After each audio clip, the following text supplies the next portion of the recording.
monggo. Sugeng lelenggahan wilujeng mirsani gumelaring nggih. Panglipur beksan. Nggih. Gambyong monggo Kadang.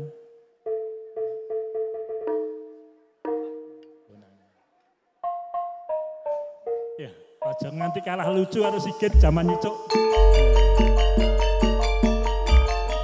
Mari kangen.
Monggo fotonipun kesamping tarinipun badhe liwat.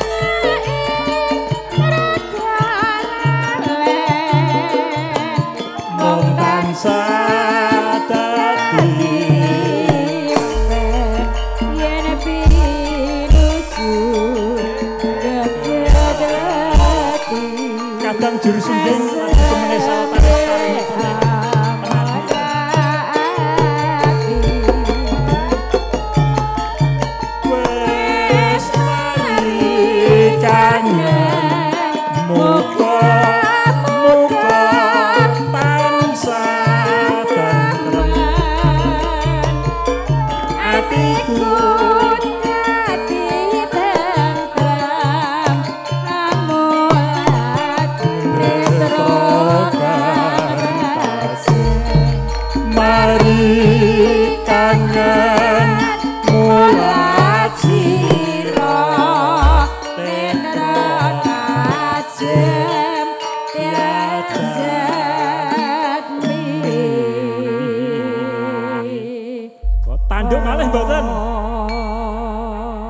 menapa mangke season kedua kok sampun cekap ngeten nggih kalajengaken foto pangeston saking keluarga ingkang Hamengku Gati menika ndungkap lumading adicara ular-ular temanten nggih ular-ular temanten lha piye kae tenan to tak kandhani kok ndang goleke danyangane kene kae Pang padosne beras kuning karo anu, cikalan kambil. Kengko dadi kengko. Lah ra tenan to. Mboke metu ya ngono kuwi kok. Yo. Lah wis jan, wong sak arep. Nika danyange medal. Yo. Suryanto Damen akhir metu gagarke wong sak tarep wah lah. Loh, Kit. Ini pelawak alami Sragen. Oh iki Mas. Nah. Piceng nih, mbak ini ngene. Oh, Pak Joko to. Pripun Mas Guru? Aku ki nunggu anak buahku jek loro ning dalan. Ya dinteni ta ya. Acarane cepet banget. Lah setengah 12 harus selesai. Oh, ngoten to. Tadi diwanci setengah 12 purno, mulai tak sengake. Lah niki wae sing cah papat waten pundi? Lho golekno ning kono. Engko rak mlebu ning kamar kae engko. Bocah edan tenan kok. Sing ngundaan kae lho, ngundang kancaku kae lho. Niki wae kula ning kamar mandi Pak Joko. Pripun? Dikunci kon jaba. Lah terus? Ya ora iso melu gambyong iki mah. Monggo tak arep-arepit maeso lho men. Kula celukane setunggal-setunggal. Ah nggih monggo. Kadang-kadang campur sari napa niki? Niki campur sari Deska Irama. Deska Irama. Putra Andeska. saking pundi menika? Saking Griya, saking Plupuh. Aduh anyar ki opo niku. Saking Griya. Oh, petuk karo Gambyong salah kemaki. karo comek. Gambyong mari kangen kok ya. Nemo loro jinem. Ji. Mangga mari kangen. Yo. Bambang Suryono rene. Jenenge apike lho, Kit. Turi putih ditandur ning kebon agung. Turi putih ditandur ning kebon agung. Kita mandung kembange apa Mbak Ira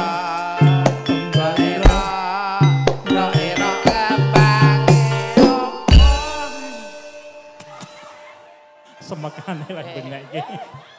iki lho mbok copot teng jero gombathok sombong iki. Kowe ya cek nyucuk lampah teh. Kowe cek nyucuk lampah ta? Nggih. Wah iya jan. Pripun?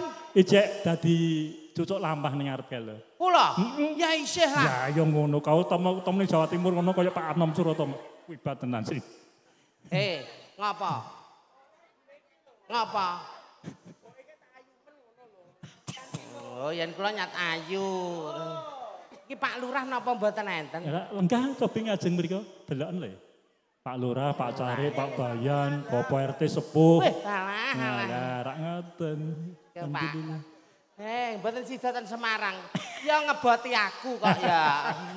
Rumangsane. Ya penting. Nomor loro sapa? Ambar Hartono rene. Ambarwati kaya Ambar Hartono. Kembang melati.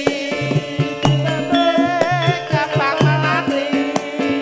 Kembang melati. Aku pilih kembang melati. Ayo kanca padha ngeluri seni kabudayan Jawi. Daerah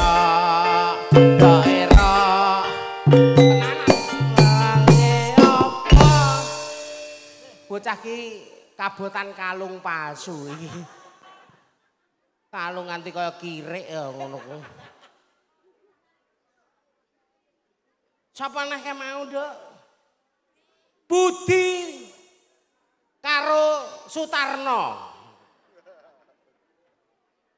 Jaranan jarane jaranteni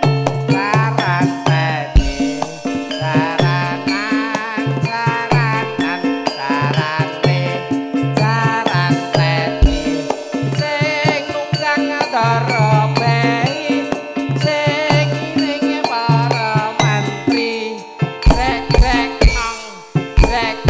nong grek urut lurung nek yogane akeh ora kebak ngono Mas perasaan iki yang digoleki sik Juk baleni ora marem aku perasaanku.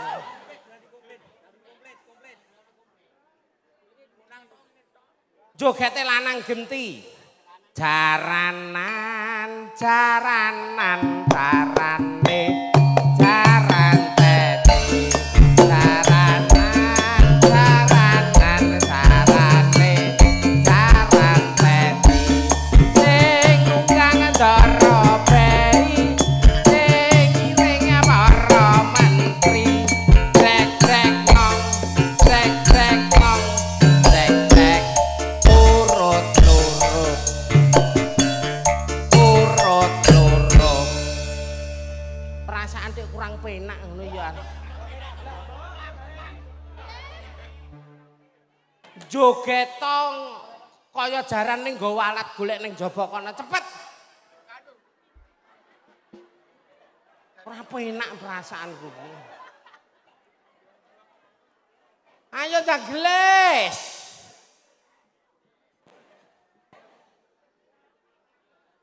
Ayo jagles.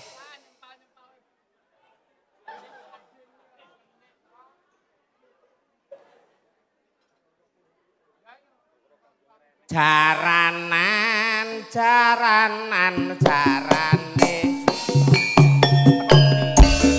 Jaranan, jaranan, jarane.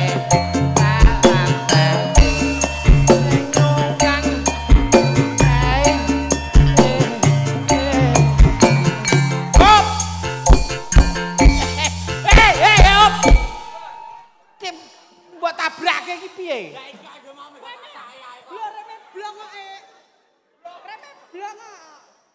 Ora apik blas ngono kuwi. Sasake ngono kuwi. Ayo kene. Yo kono. Taun iki Sragen gak enek karnaval, Nduk. Yo karnaval yo. Jaranan, jaranan, jarane. Jaran teti. Jaranan, jaranan, jarane. Jaran teti. Sing nunggang karo bayi. Sing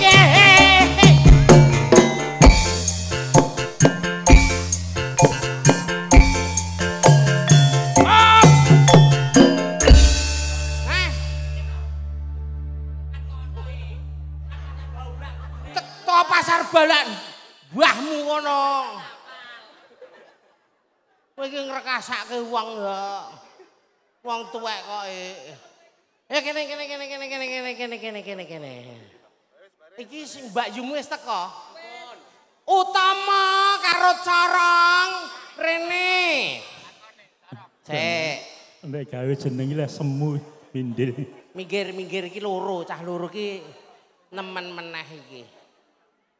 Ke mau turi putih wis, jaranan wis. Bajing loncat, Mas. Yo. Gayang iki. Introne tok.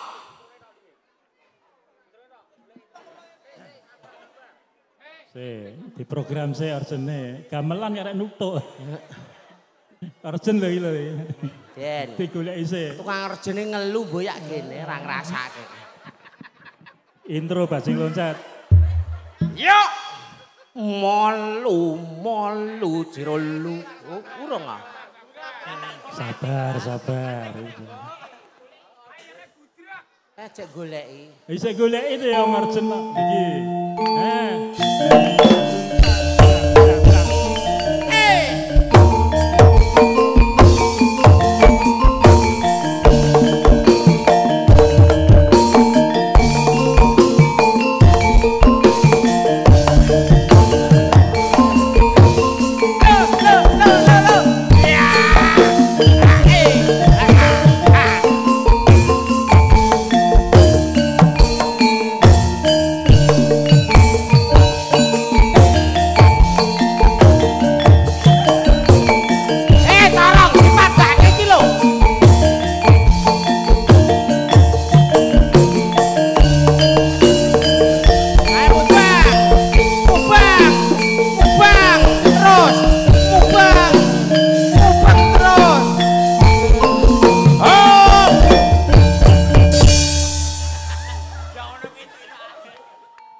Minggir. Ngapa ngliang. Mula yen joget iki lambene iki mingkem.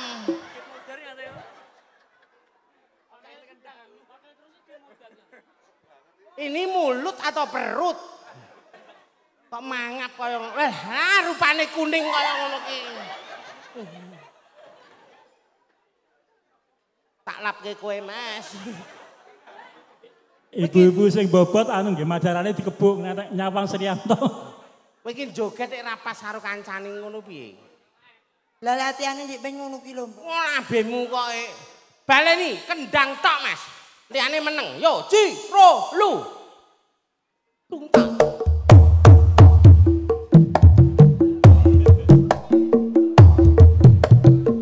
Ketok-ketok bladen.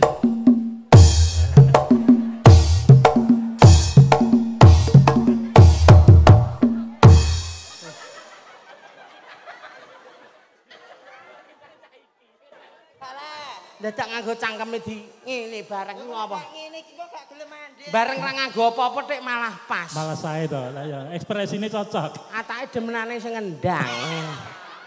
Lha sing ngendang ya mbok kaya kowe no. Lah iki lho, Mbak. Munggono bojone no anak-anak ember ireng ngono kae. Kok iso ireng? Ireng piye? Lah kok jane ember ireng lho. Lah sini ombo sana ombo kan. Cedhaki sik. Kene. Ngadeg nang ngarepe tok wae rasah munggah. Dikei sosis, Lah. Karena sosis lah, alhamdulillah nyalani tenan muda. Ayo, Nang. Nah, kono ya ngono. Sing jangkung tenan to, dhuwur. Lah iya. Cah loro nek padha mbone. Ayo saiki Nduk, nderek Mayu Bagya dumateng temanten sekalian Pak Joko. Mantene kakung mijih saking pundi? Saking mriki, wong niki sing kakung ngunduh mantu ya. Ngunduh to niki. Bagus. Mantene putri saking Kali Jambe. Oh, Kali Jambe. Cedak Sangiran. Kalioso. Lah niki manusia purbane ketut setunggal nggih niki. Aku tertarik dhuwure. Lah nggih kan kaya Petiganthropus electus kae ya. Kuwi apik to, Mbak? Hah? Oh bagus ki ya kaya kowe ayu ngono ki kaya kowe iki. Heeh ngene ya, Tang. Nah.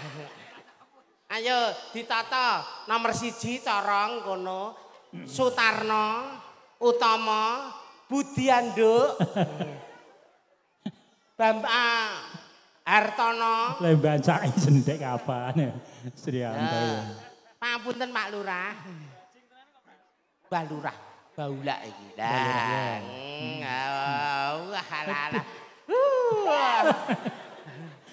Mas Ri. Dalem. Bapak Kepala Desa, Bapak Lurah foto pengeston. Monggo Pak Lurah foto pengeston. Bapak Joko Surinaya lajeng Bapak Triharjanto. Kijing miring para kadang. Kijing miring ya. Garapipun kijing miring. Kowe nyanyi oleh kangen suaramu aku. Alah Pak kula wis. Ndang, kaya abene iki lho. Kajenge seniwatine mawon. Ibu mbak-mbak penyanyi, monggo. Lah iya. Kijing miring. Sing tengahnya iso putih kaya tembok ngono kae Cek tenan. enom ya. Atake adus luntur kae. Ya. Oh cah saiki akeh wong ngapusi kok ya. Ora. Nyatane iki dandan wedok asline ya lanang. Corong lho riyen iku ditetakke patang sasi lagi garing. Karo mboke kayak gerah ae. Lah zaman biyen ora ana obat ya. Ora kayak kunir. Monggo para kadang. Kijing miring. Bapak Kades sekalian bareng foto pangeston nggih. Pilih Bapak Cari Lenggah, Bapak Balian, Bapak Arti.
Bambang geterke sing banter dramuni orjon muni kabeh muni sak penitine barang ya Bambang ro ora mo ora nem Bambang pas to yoga kok rapal Hartono. Ngene iki mandeg, ngene iki obah. But, iki cek maneh ning kene iki ngopo? Nyo sedap malame kowe nyo, aku tak nyotek. Iso nutupi aku iki lho, nganceng iki. Ngeser apa piye? Carang urusi ganggu mboke iki.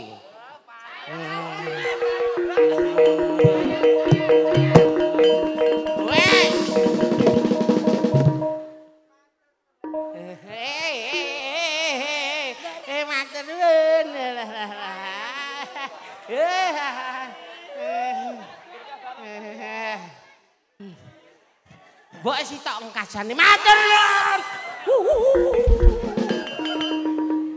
Romansa aku untuk Kingkut saweran iki.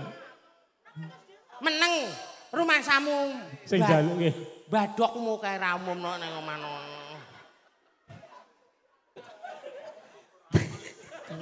Sembune ya ning kono kuwi. Timun. Maju. Jleng ngono lho. Mundur. Maju. Mundur. Das. Sip. Madhep rono. Balik kanan. Timun. Maju. Mundur. Kiwa. Tengen. Kiwa tengen.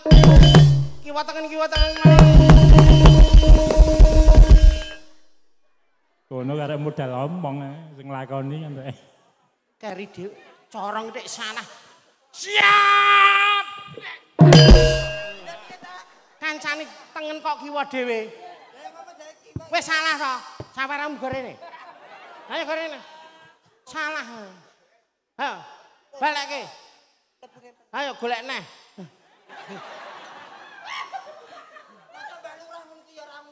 Balurah jagongane akeh kok. Biasane entuk Pak Dewan terus. Rumasamu. Ora entuk ngono kuwi. Nek ora ngekeki ya bangeten men ya. Biasane ketemu Dewan terus.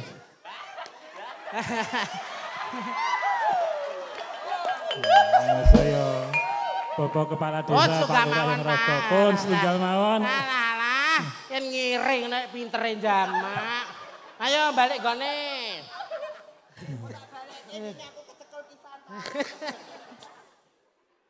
Pemimpinnya ngarep dhewe. Timun.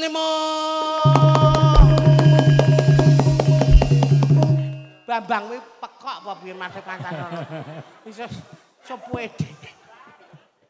Sigarane ayo bangun negarane ayo manjur ijeng mireng mas ijeng mireng lali lho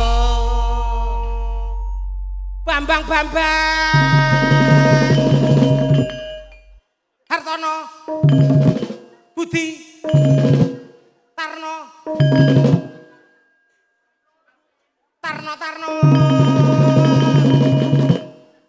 Tomo Corong Bambang Tarno Tomo Corong Bambang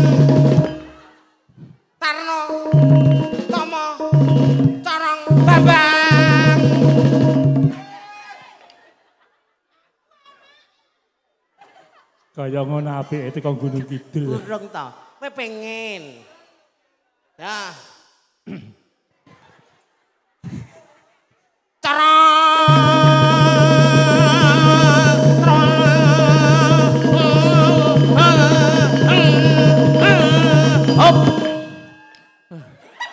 Ora campur sari kondang apa iso ngene iki.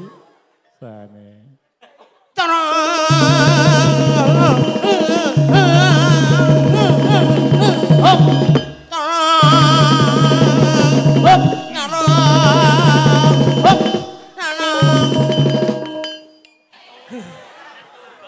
Mas Rianto, Salam. setengah kali malas lho, monggo. Oh, nggih nggih. Aja nganti lali ya. Ya lali ya. Sik enten ular-ular sithik ya diatur. Palang sepur dilumpati. Tung, Tung tak gedung tung detang. Dodok. Gandeng wektune iki rada iki enek ular-ular. Sak lagu mawon nggih Pak Joko nggih. Nggih, saged. Ngene, jejer ning ngene. Gawe komposisi 1 2 3. Basa Pak Guri entek. Komposisi ya. Sing nyoting gen penak ning kono. Lagune apa, Nduk? Ninggal katresnan para kadang. Ninggal katresnan monggo kadang. Sedap orsene di program dulu. Meke isih ora, Mas? Mik. Tasih ya. Ya Mas ya. Diaturke Mas. Ya. Gayeng ke teko jam 3 lho, jam 4. Jam 3 ya. Sih, tasih ninggal katresnan yo, diaturke kadang. Yuk. Ayo.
Jogete lanang. Tak suwun rina lan wengi. Muga-muga Gusti ngijabahi. Klik wedok. Pananggonmu bali bisa kumpul. Ceklik lanang. Kaya tuh ingun.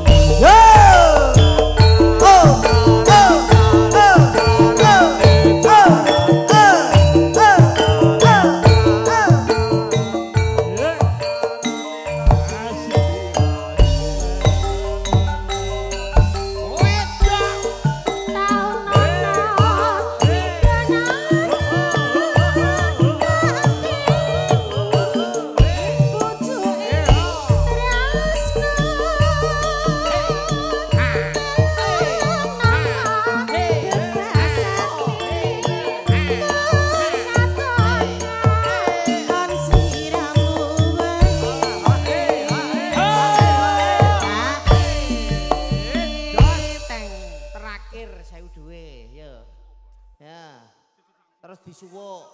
Masuk. Lanang, wedok. Piye ta, Pak? Deme wedok. Masuk.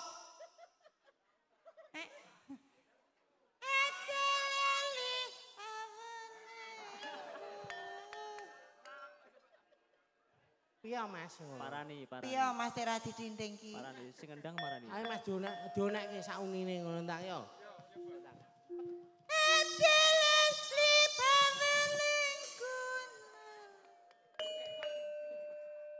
Iki ketok gak gathuk karo kowe berarti lambemu ora pas. Servisno nang dinamo kono lho. Dirampungke, Nduk. Entar rampung.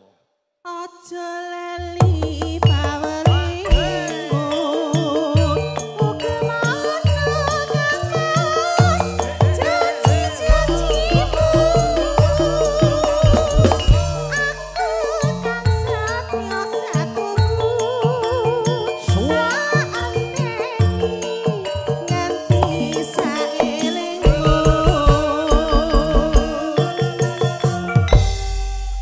Pak Joko, kripik gedang, kripik tela Pak Joko. Nggih. Niki tesih wonten ular-ular. Iya betul. Nggih, sithik mboko sithik dibagi wekdalipun. Leres. Kula sakadang sedap malam nyuwun pamit. Nggih Pak Guru. Enten luputipun dumateng pangombyong temanten putri saking Kali Jambe. Nggih. Nyuwun pangapunten Nggih saged. dawa sami-sami. Mengke tanggal setunggal kula ten Kali Macan yen boten salah. Kali Macan, kali Jambe. Nggih, nukang Oh temriko. ngeten. Oh, serba bisa ya dadi guru ya dadi apa-apa iso. Ayo, Nduk. Nek nyucul Pak nggih. Eh, Nggih, temriko ten SD Kali Macan mriko. Iya. Borong damel Heeh. kamar Iya. mandi. Iki terus ular-ular ya Di ya. Nggih, Ngeten nggih. foto sik. Nggih. Kalian mbok bilih para kadang pramulumadi badhe ngedalaken daharan menika wancinipun. Nadyan saking panitera wau dawuh setengah kali welas siang kedah purna nggih ngemeni wekdal miyah wanci nyuwun wekdalipun sekedap makaten. Assalamualaikum warahmatullahi wabarakatuh. Bismillahirrahmanirrahim. Alhamdulillahirabbil alamin. Allahumma sholli ala Sayyidina Muhammad wa ala ali Sayyidina Muhammad sallallahu alaihi wasallam. Bismillahirrahmanirrahim. Wa min ayatihi an khalaqakum anfusikum taskunu ilaiha. Wa ja'alailatukum mawaddah wa rahmah. Tak derek lucu le ya. Ning ular-ular budaya aji. Ayate wis tak aturke ngarep. Iki karek ngaturke ular-ular budaya aji. Dadi ingkang perlu diaturke sithik wektu 10-15 menit nggih. Kudu iso mbedakake ing antarané budaya kali agama. Bab nikmatipun nganten mangke gangsal menit cekap. Langkung rumiyin menika ular-ular ira-iraan mawi judulipun bentenaken ing antawisipun budaya kaliyan agama. Menika penting nggih, penting. Namung bab tembang, bab ayat ing ajeng sampun mangke kula wangsuli nggih. Aku tak nganggo sorban Mas Sigit. Para-para pamedhar sabda sami ngagem sorban. Menika saking piwucal utami njeng Sunan sorban. Yektosipun yen wis madeg dadi pamedhar sabda sor menika ngasorke ban menika badan tawadhu. Dados menawi sampun paring piwucal bab kautamen, bab kenikmatan iki kedah tawadhu sorban ngasorke badan. Lah iki kudu nganggo niki sik. Lajeng tiyang Islam mawi petanipun menika menawi wiritan nggih. Menika ngagem tasbih niku kedah saged tuntas kabeh anggenipun sami ngrasuk agami Islam. Budaya menika yakti tegesipun budidayanipun menungsa ingkang babar dhateng kaendahan. Menika budaya. Lah nek agama menika saking basa Yunani, menika mboten utawi tidak gama menika kacau. Dadi agama menika pitedah utawi hidayah pituduh saking Allah Subhanahu wa taala supados titah menika gesangipun mboten kacau. Dadi tiyangipun sampun beragama kok tasih kacau gesangipun ateges anggenipun ngamalaken agaminipun dereng balung sungsum makaten. Nggih mila ngangge sanget-sanget ngaosi wanci adzan dhuwur kedah purna makaten. Ing antawisipun budaya kali agama. Budaya menika dipun perang dados kawan. Ajining diri saking lati niku budaya, ajining sarira saking busana. ajining raga saking tata krama, ajining awak saking tumindak. Menika budaya. Rasulullah menika jumeneng wonten Rasul dunya menika kangge nyempurnakan akhlak budayanipun. Budaya sangat diperlukan oleh agama amargi tiyang salat menika menawi busananipun mboten nutupi aurat mboten saged sah. Dhuwuripun Pak RT wonten bayan, dhuwuripun bayan wonten Pak Lurah, Pak Kades, dhuwuripun Pak Kades wonten Pak Camat, wonten Bupati, wonten Gubernur, wonten Presiden. Dhuwuripun Presiden wonten menapa? Yo, Mas Eko. Dhuwuripun Presiden ada apa? Ngaji budaya. Dhuwuripun Presiden menika wonten budaya. Kuplok gitu. Bukan kok dhuwure Presiden DPR, MPR mboten. Dadi budaya itu di atas segala-galanya untuk kehidupan menika sak ngandhapipun agama. Dadi menawi agama tanpa budaya, tahu lho Mas Eko, keris ki disirikne, wayang dimusrikne. Keris menika busana karismatikipun tiyang Jawi. Menika budaya mboten agama nggih, termasuk wayang menika. Nggih. Menawi manuk sakmangke jaman permanukan manuk menika kutut. Enten hadis ngendikaken manuk kututnya benjang masuk surga. Menika manuk ingkang ngemu tuntunan kutut mangkuwa barang sing patut. Manggung mangku barang ingkang agung.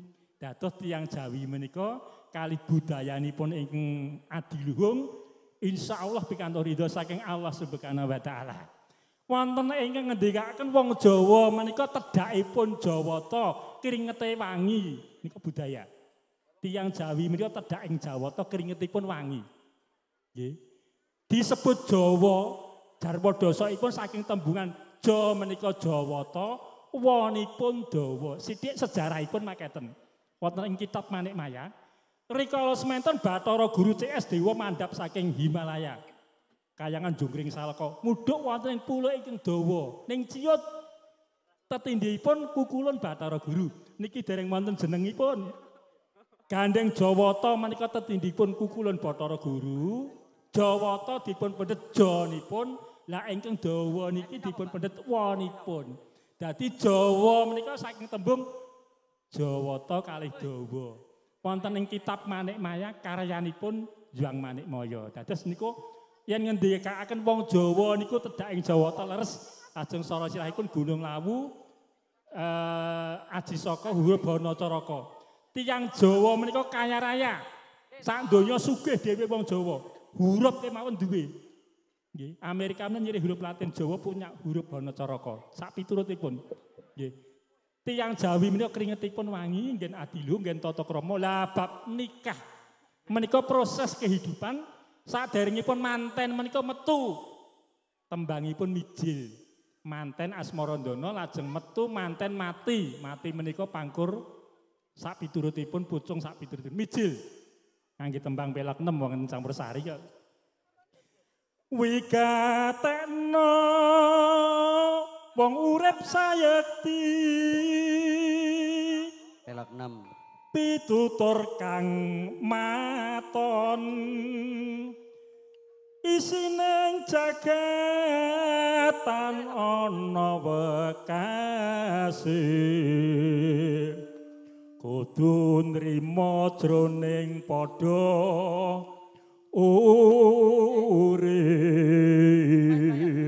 nyuda nepsu yakti tantrem jroning kalbu monggo kalih dahar kula ingin nyanyi makaten nggih metu lahir wonten ngalam donya saenipun sae sehebat apapun ngangsu kawruh ingkang pertama menika kawruh agama nggih tasih alit nggih saking Iqra rumiyin dipun ngertosaken ilmu agama Mas Manten nggih menawi mangke ngangsu bab ilmu agama donyanipun ketut. Namung menawi langsung ilmu umum agamanipun kentun mangke dereng kantenan akhlaknya itu baik. Dadi inji isu putra-putri sedaya dipun ngajakaken. Insyaallah mangke badhe terbentuk rumah tangga yang harmonis nggih. Wonten tetembungan santri cilik-cilik lungguh tarik-tarik pakaiane resik tumindake becik Islam agamaku, Al-Quran kitabku, Muhammad nabiku, Allah pangeranku ngeten nggih Mas Manten. Kula nek nyemak Mas Manten kakung jebles king Rama Mas Narto jaman nom ya bagus ngeten niku king Rama tenan. Mas Narto nom maneh ya bagus kaya Mas Manten, luar biasa. Lajeng menika mantenipun putri sampun dipun ngendikaken ing ayat nggih, surat Amrum ayat 21 nggih. Wa min ayatihi an khalaqakum min anfusikum awajalitas kunu ilaiha wa ja'ala bainakum mawaddah rahmah inna fi dzalika laayatin yatafakkarun. Nggih. Sak temene bilih nganten putri, bilih bojo, bilih garwa menika dumadi saking awake dhewe. Saking sempalanipun iga wekas ingkang sisih kiwa. Mila dipun sebab garwa sigaraning jiwa. Enek nek Mas Sigit Mas Tani jaman nyucuk lampake garwa sing siji sigar sing siji dawa ngono ya eneki basane canom. Ya enten sing ngeten niku. Mila yektosipun mrika sejarah Jeneng Adam menika mandhap dhateng donya kalih Ibu Hawa. Menika wonten kasuwargan ya Nabi Adam menika pupu do sak duduk kabeh sak duduk nyuwun dhateng Gusti Allah sepados dipun damelaken sisian. Lajeng dipun sempalaken saking igonipun Oka sisih kiwa dados bojo tahi garwa menika sareng-sareng tumitah gesang wonten bebrayan kanthi niat ibadah nyuwun ridho saking Allah Subhanahu wa taala nderek sunahipun Rasulullah. Nggih. Menika Mas Manten kakung nggih kedah sabar kedah tiyang kakung menika minangka kangge cagaking bebrayan kedah iso ngayani ngayomi ngayemi ngeloni sak piturutipun ingkang piyai putri nggih minangka wadah putri menika saking tembung wadon wadu wadah lajeng putrinya putus tri perkawis kewajibanipun manudya minangka ibu rumah tangga lajeng menglahirkan sak piturutipun nggih lajeng Mas Mahendra menika minangka kakung menika saka gurunipun bebrayan ingkang ibu ingkang wanitana ompakipun balisma dadi wong lanang ki cagake wong wadon ki ompakipun ya pancen ngeten niku nggih sing lanang kudu ngeten nggih kedah njejekaken kawontenan makaten dipun sebat bapak menika bertanggung jawab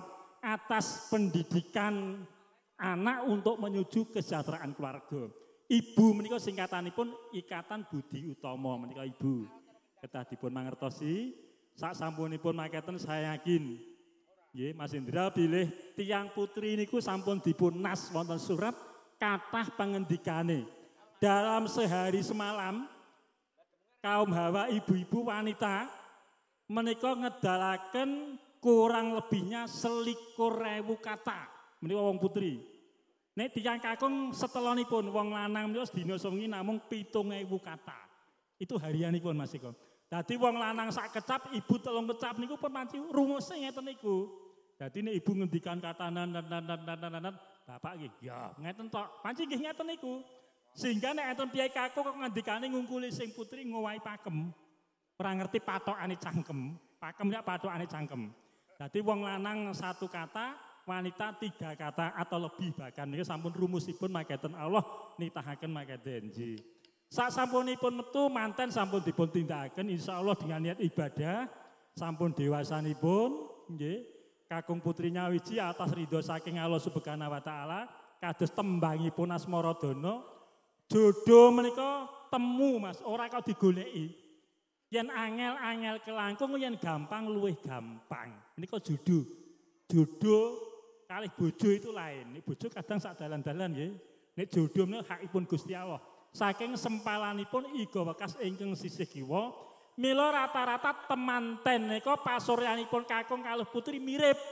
Kula tinten niku. Dadi mirip ada kemiripan. Amargi terjadi yang wanita dari kita sendiri sebagai laki-laki. Niku titikanipun jodoh menika banyak kemiripan. Nek kisahipun dateng wayang zaman Ramayana menika Ramasinta, nek dateng Mahabharata menika Permadi kalih Bratajaya, banyak kemiripan. Makaten atas ridho saking Allah Subhanahu wa taala. Nggih. Lajeng sasampunipun makaten dengan niat ibadah insyaallah yakin bilih mangkenipun badhe pikantuk ridho. Gesangipun manggih ayem tentrem sabar narima bagya lahir batin sakinah mawaddah warahmah kados dipun ngendikaken Bapak Kepala Desa kala wau. Sak sampunipun makaten Tiang gesang badhe dateng pundi paranipun. Sak sampunipun metu manten mati sedaya badhe nglampahi.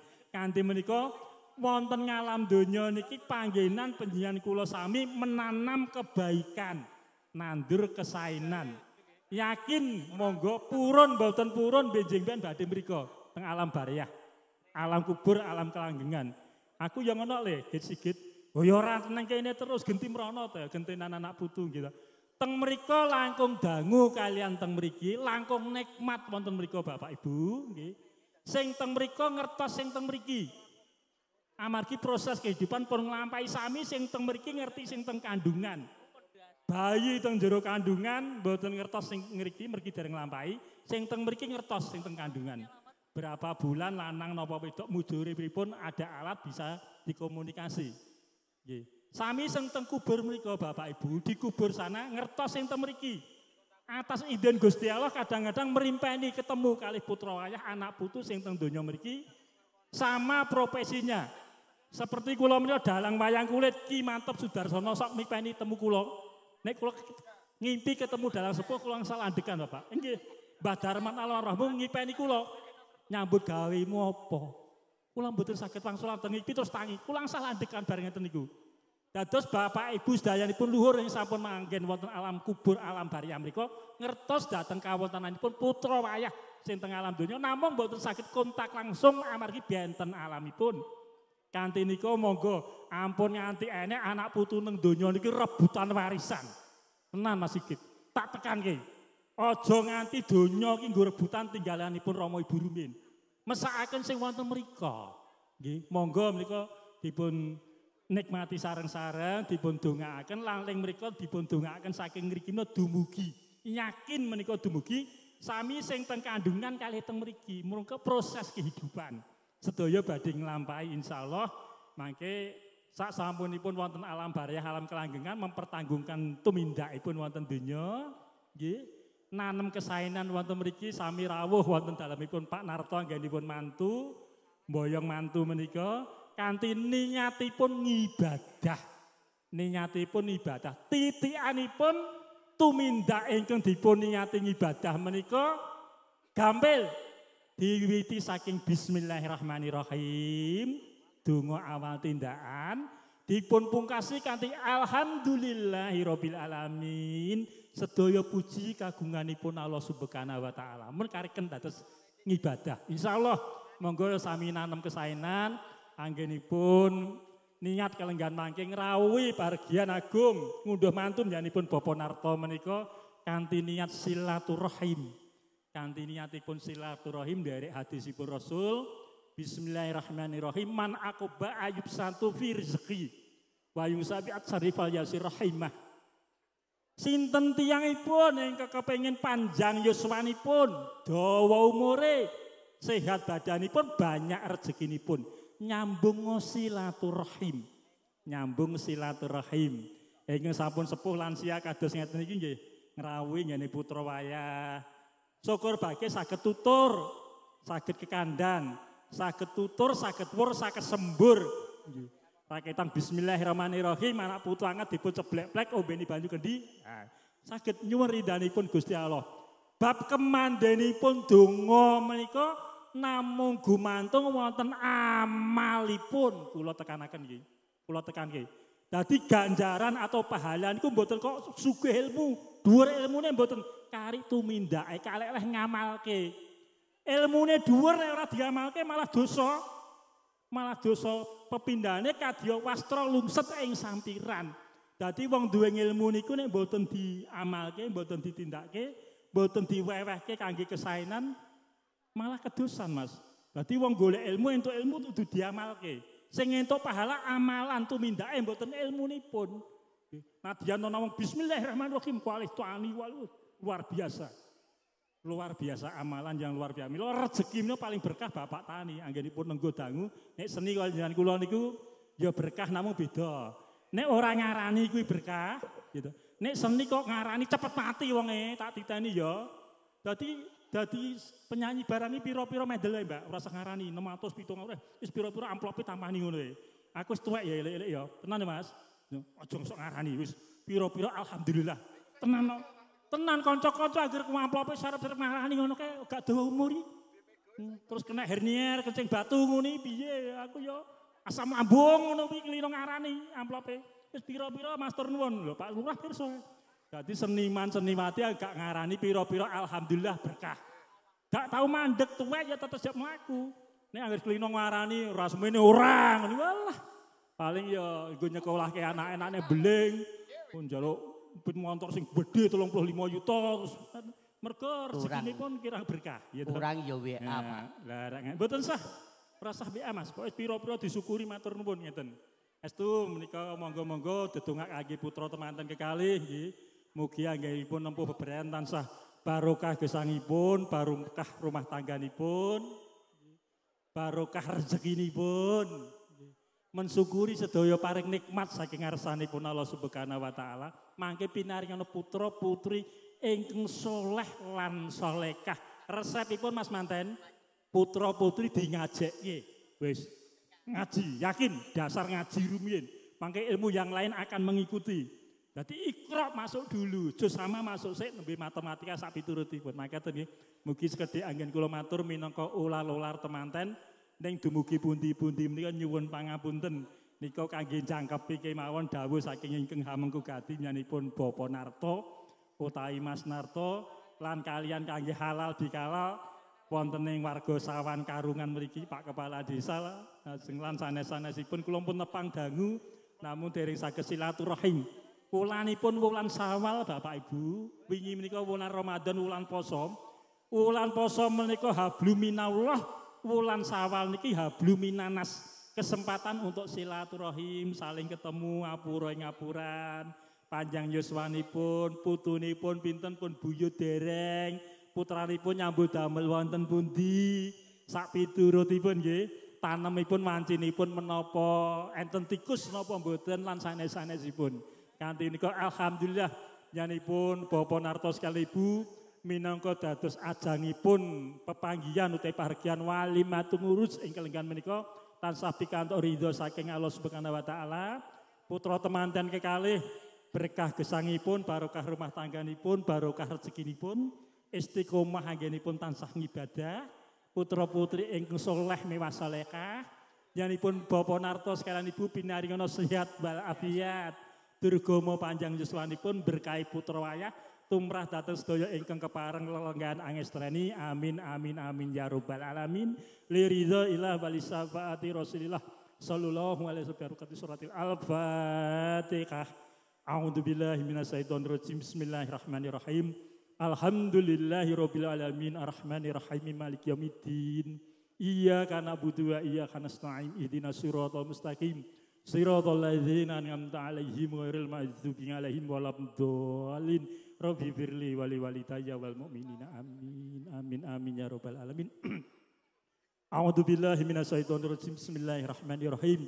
Alhamdulillahirabbil alamin. Allahumma sholli ala sayidina Muhammad wa ala ali sayidina Muhammad.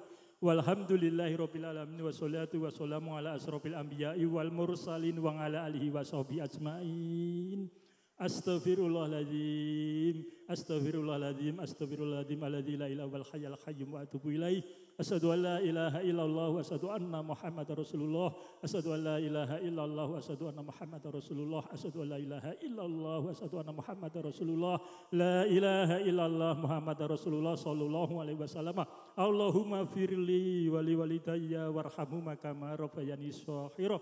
Allahumma fir lil mu'minina wal mu'minat wal muslimina wal muslimat al yaimin wal amwat wansurna berabiktim lana min khabil khair wa yakhirina ya arhamar rahimina. Allahumma inni nasaluka salamatan fid dunya wa afiatan fi jasadina wa jisadatan fi ilmina wa barakatan fi rizqina wa taubatan qoblal ma'udina wa rahmatan indal ma'udina wa rahmatan ba'dal ma'udina. Allahumma hawin alaina bi sakratil ma'udina wa najatan minan nar walapun indal hisab. Hasbunallah wa ni'mal wakil, ni'mal maula wa ni'mal nasir, la haula wa la quwata illa billahil aliyyil azim. Ya rozakna ya wahabu ya kaniyu ya muni robbana atina fid dunya hasanah wa fil akhirati hasanatan wa qina adzabannar wa qina adzabannar wa qina adzabannar wa sallallahu ala sayyidina Muhammad wa ala alihi washabihi ajmain. Subhana rabbika rabbil izzati amma yasifun wa salamun alal mursalin walhamdulillahi rabbil alamin. Barakati suratil al-Fatihah. A'udzubillahi minasyaitonir rajim. Bismillahirrahmanirrahim. Alhamdulillahirabbil alamin arrahmanirrahim maliki yaumiddin. Iyyaka na'budu wa iyyaka nasta'in ihdinas siratal mustaqim. Siratal ladzina an'amta 'alaihim ghairil maghdubi alaihim waladdallin. Rabbi firli wa liwalidayya wal mu'minina amin amin amin ya rabbal alamin. Semanten mewah maketen menggah wontenipun ular-ular temanten kawis tingal pahargian punika meh paripurna. Awit saking keparenipun yanipun Bapak Narto sekalian Ibu kiranging samu kawis ingkang arupi aruh lungguh suguh miwah pangrengkuhipun mugi diagung pangaksami ingkang menika mangke sekedap malih ndungkap adan dhuwur nggih setunggal lagu rumiyin pepeling kadang bawanana le dandang gulane le kalih ngentosi kadang prambul mati es meh paripurna nggih. Rukun Islam kang lima puniki katindakna mring para sasama aja padha ditinggalke. Rukun lima niku sahadate kang angka siji kang angka loro salat dene kang katelu yakat muga katindakna ping 4 poso ping 5 ngibadah haji rukun Islam sampurna.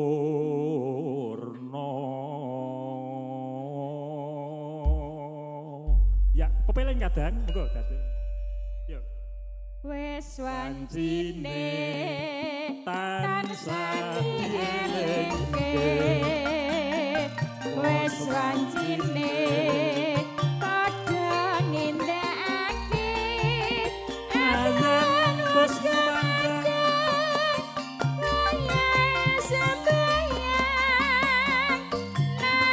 tapi wajib gawe pangeran salat dadi jagaing agama lemang waktu kudu tansah dijaga nganti istiqomah lan sing demanina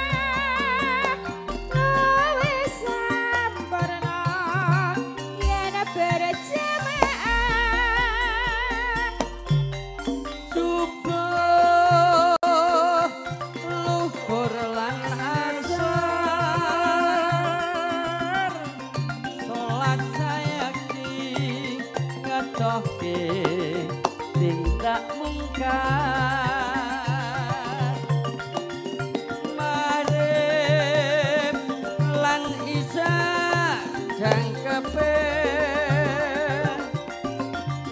prayogane ditambah salat sunahe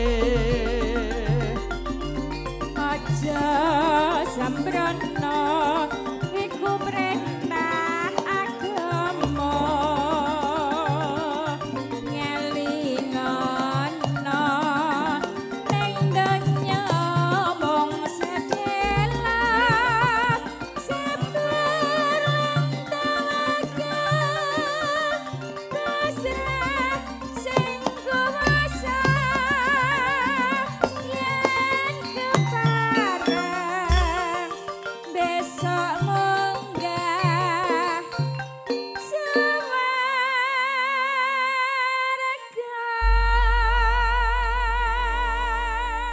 Parwa Madya Wusana wisudan tali dharma ngunduh mantu ingkang dipun adani nyanipun Bapa Nartos kaliyan Ibu kasembadan pikantuk ridho saking Allah Subhanahu wa taala mangke rahayunir ing sambikala kepareng hanjumenengaken ingkang putra temanten jinajah ingkang Rama Ibu miwah Sri Besan sekalian saperlu hanguntapaken konduripun sanggiya para tamu kanthi kasunaken tambahing donga pangestu miwah panjurung pamuji kanthi jejawatan asta.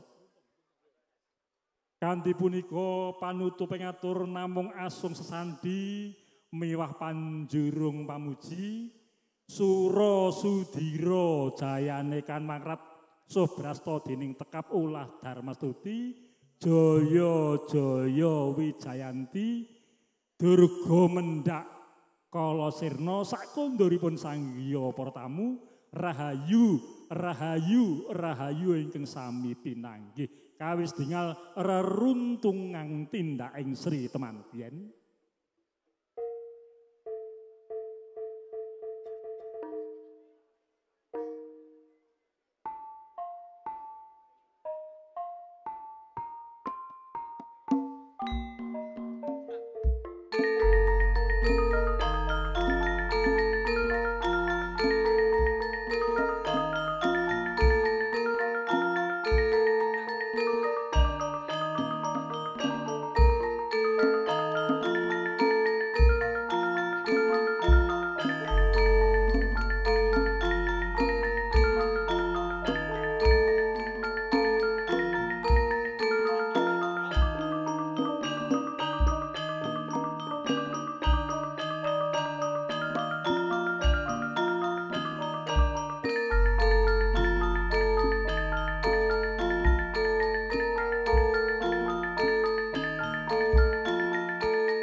Wassalamualaikum warahmatullahi wabarakatuh.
rumangsa mangsa repan kasuhan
Lairan seksa.